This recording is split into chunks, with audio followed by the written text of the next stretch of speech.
मेरे प्यारे छात्रों, सृजन क्लासेस के इस वीडियो लेक्चर में आप सभी का बहुत बहुत स्वागत है। आज हम लोग परिवहन के अंतर्गत मानव हृदय के बारे में पढ़ने जा रहे हैं, जिसमें हम लोग मानव हृदय की संरचना तथा उनकी क्रियाविधि को समझेंगे। तो हमारा जो हृदय होता है वह एक मांसल संरचना होती है। यह एक पंप के तरह कार्य करता है। पंप को आप जानते हो, पंप का मुख्य कार्य क्या होता है? हवा भरने में। तो यह भी जो है, जैसे जब हम लोग हवा भरते हैं तो एक प्रेशर रिलीज होता है, तो वही हृदय का काम भी है। वह क्या करता है? रक्त को जो है एक तरह से पूरे शरीर में भेजने का कार्य करता है, फिर से रक्त को फेफड़े में लाने का कार्य करता है। हमारा जो हृदय होता है वह हार्ट छाती के, चेस्ट के ठीक बाईं ओर स्थित होता है। ये बायां है, इस तरफ स्थित होता है।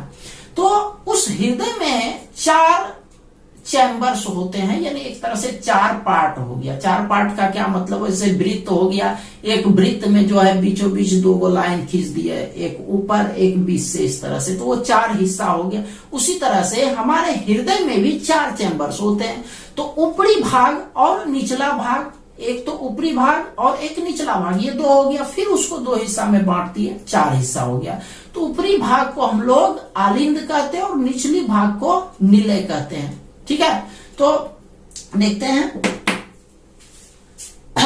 हमारा हृदय विशेष अनैच्छिक पेशियों का बना हुआ एक पंप है, जो रक्त को शरीर के अंगों से खींचकर फेफड़ों तथा गुर्दों में शुद्ध होने के लिए भेजता है तथा पुनः शुद्ध रक्त को पूरे शरीर में भेजता है। यह एक मांसल रचना है जो वक्ष के बाईं तरफ पाई जाती है। इसमें 2 आलिंद और 2 नीले, जैसा कि बताया कि 4 चैम्बर होता है, उसमें 2 आलिंद यानी 2 ऊपर और 2 नीचे होता है, यानी 2 आलिंद और 2 नीले होता है, जो भीतर से अलग अलग होते हैं। आलिंद एवं निलय अंदर से संपर्क द्वारा जुड़े रहते हैं, जिसका नियंत्रण द्विक एवं त्रिक पार्टों के द्वारा किया जाता है। आप चित्र में देख रहे हो, ये वाला नीचे वाला हिस्सा 900 नीचे, 900 निलय, तो नीचे वाला हिस्सा निलय होगा, और ऊपर वाला हिस्सा वैसे ऊ से ऊपर होता है, लेकिन ओ से आलिंद मिल रहा है, तो ऊपर वाला हिस्सा आपका आलिंद होता है। ठीक है, तो ये दोनों जो अलग हो रहे हैं, ये त्रिपटी कपाट, त्रिदली कपाट आप देख रहे हो, यह जो है ऊपर और नीचे 2 भाग में बांटता है, आलिंद और निलय। और उसी तरह से इधर जो है द्विदली कपाट है, इसके द्वारा ऊपरी हिस्सा और निचली हिस्सा, यानी ऊपर वाला आलिंद है और नीचे वाला हिस्सा निलय, यह अलग अलग पार्ट में विभाजित हो रहा है। तो आलिंद एवं निलय अंदर से संपर्क द्वारा जुड़े रहते हैं, जिसका नियंत्रण द्विक एवं त्रिक पार्टों द्वारा किया जाता है। आलिंद की दीवार पतली किंतु निलय की दीवार मोटी होती है। आप देख लीजिए यहाँ पर आलिंद की दीवार जो है वो पतली होती है और निलय का दीवार जो है वो मोटा होता है। तो इस चीज को ध्यान रखना है। अब देखिए, चित्र को समझने का प्रयास करते हैं, उसके बाद चित्र में ही उसके क्रियाविधि को समझने का प्रयास करेंगे। ये आपका मानव हृदय है। मानव हृदय का 4 चैम्बर है, 1 2 3 4। ऊपर वाला इसको इस तरह से समझिए, 4 चैम्बर का मतलब ये हो गया 1 2 3 4, 2 ऊपर 2 नीचे। ऊपर वाला जो हिस्सा होता है उसको आलिंद कहते हैं, वैसे ऊपर वैसे आलिंद, वैसे उसे ऊपर उसे आलिंद होता है, लेकिन है आलिंद ऊपर वाला हिस्सा और निलय जो है वह नीचे वाला हिस्सा होता है।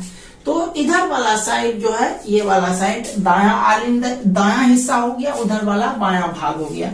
इधर जो स्थित है, ऊपर वाला आलिंद है ही, तो दायां आलिंद और ये बायां आलिंद। ये चैम्बर जो देख रहे हो आप, ये 2 भाग में जो बटा हुआ है, ऊपर वाला दायां आलिंद और नीचे वाला दायां निलय है। जस्ट उसका विपरीत साइड में बायां आलिंद और बायां निलय स्थित है, जो कपाटों के द्वारा द्विदली और त्रिदली कपाटों के द्वारा अलग होते हैं, जिसमें से दायां आलिंद और दायां निलय यह त्रिदली कपाट के द्वारा अलग हो रहा है, और साथ ही साथ ये बायां आलिंद और बायां निलय वह द्विदली कपाट के द्वारा अलग हो रहा है। ठीक है, अच्छा, अब देखिए और कुछ इसके अन्य हिस्सों के बारे में जानते हैं।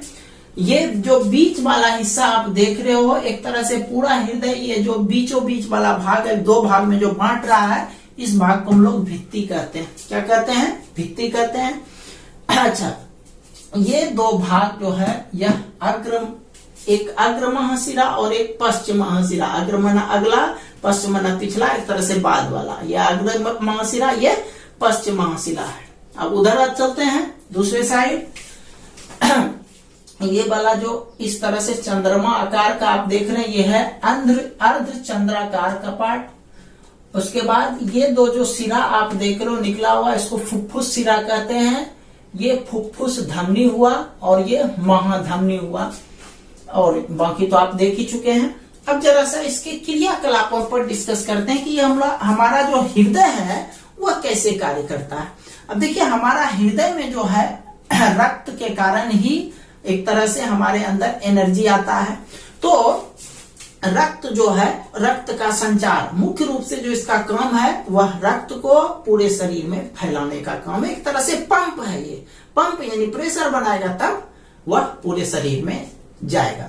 देखिए, ये जो आलिंद है, आलिंद ऊपर वाला आलिंद, आलिंद जो है वह आने का काम करता है। आलिंद मतलब आना। आलिंद मतलब क्या होता है? आना। एक तरह से मेहमान यदि एक तरह से एंट्री किया, कुछ लोग होता है भगाने का काम करता है, तो आलिंद माना आना, यानी इसमें जो है रक्त आता है।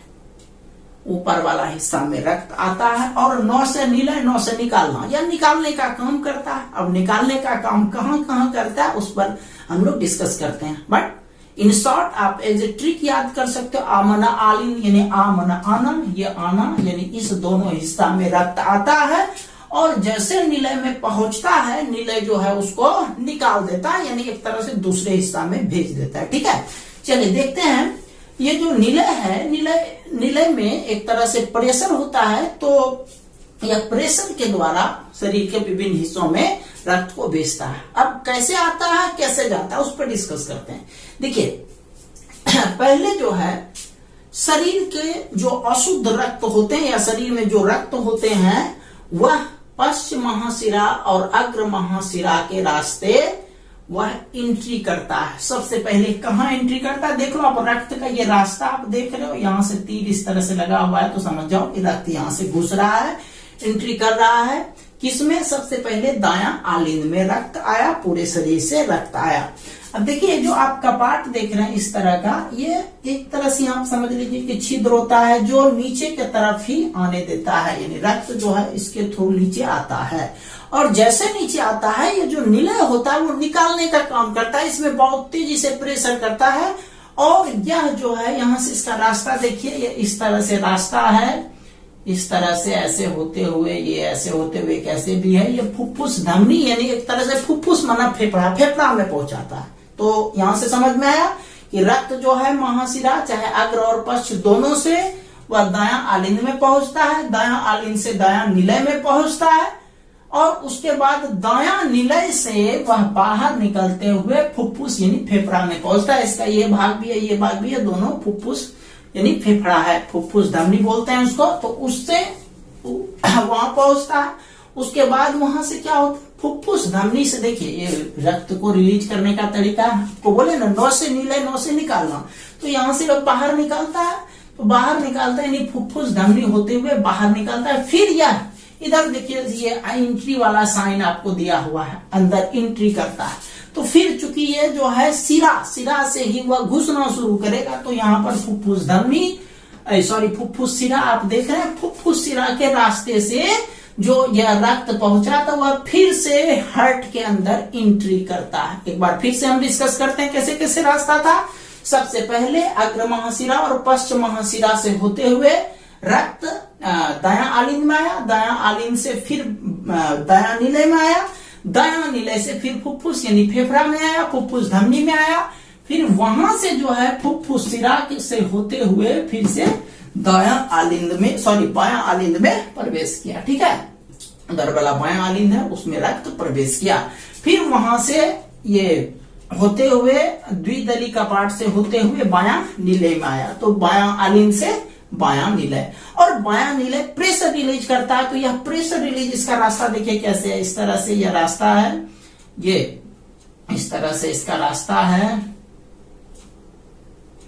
इस तरह से होते हुए यह ऐसे करके, ये देखो ऐसे बना हुआ है, तो यह ऐसे होते हुए महाधमनी में पहुंचाता है, महाधमनी से वह पूरा शरीर में पहुंच जाता है। ठीक है, इसका मतलब यही है कि शुद्ध रक्त जो है फुफ्फुस में शुद्ध होने के लिए पहुंचता है और वहां से जो है फिर शुद्ध रक्त होकर के वह महाधमनी से पूरे शरीर में पहुंचता है। एक बार लास्ट में फिर से रास्ता को क्लियर कर दें।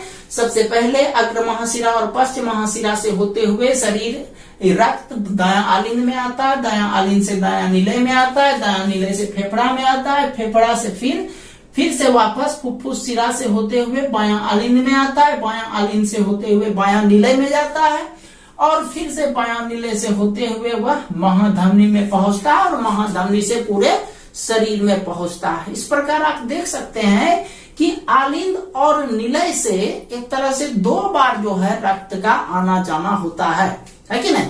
तो इस तरह से हमारे हृदय में रक्त का संचलन होता है या फिर हमारा हृदय इस तरह से कार्य करता है। समझ गए बात को?